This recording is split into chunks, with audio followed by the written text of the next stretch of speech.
ఇతను పిలుస్తూ ఇతనే రెస్క్యూ చేశాడు సార్ అమ్మంట్లాగా. ఓకే. మండపేట పోలీస్ స్టేషన్ పరిధిలో తాపేశ్వరం గ్రామ శివార్న పేకేటిపాకల వద్ద నిన్న రాత్రి బోగిరెల్లి వెలుగుతోటి గ్రామానికి చెందిన బోగిరెల్లి వీర వెంకట సతీష్, అతని భార్య మరియు అతని పిల్లలతో, అతని తల్లిదండ్రులతో కాకినాడలోని వాళ్ళ తమ్ముడు గారి కార్యక్రమం ఉంటే అది అటెండ్ అయ్యి వస్తుండగా కారు అదుపు తప్పి రోడ్డు పక్కన ఉన్న కాలువలోకి దొల్లుకుని వెళ్ళిపోయింది.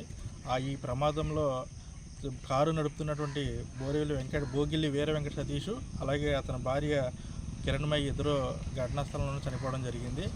వెంటనే కారు ప్రమాదం జరిగిన వెంటనే పేకేటిపాక గ్రామస్తులు వెంటనే అలర్ట్ అయ్యి అందులో ఉంటున్న కారులో ఉన్న ఇద్దరు పిల్లల్ని అలాగే వారి తల్లిదండ్రులు ఇద్దరు కూడా క్షేమంగా బయటికి తీసుకురావడం జరిగింది. కతిమా ఇద్దరు కారులో ఉండిపోవడంతో వాళ్ళు నీరు మింగి శ్వాస ఆక్క చనిపోవడం జరిగింది. వాళ్ళని కూడా క్రేన్ సహాయంతో బయటికి తీసి కారుతో పాటు వాళ్ళిద్దరిని రాత్రి హాస్పిటల్ పంపించడం జరిగింది. మార్చికి వాళ్ళు ఇంక్వెస్ట్ చేసుకోవడం, కేసు నమోదు చేయడం, అలాగే ఇంక్వెస్ట్ శవ పంచనామా కండక్ట్ చేయడం జరుగుతుంది.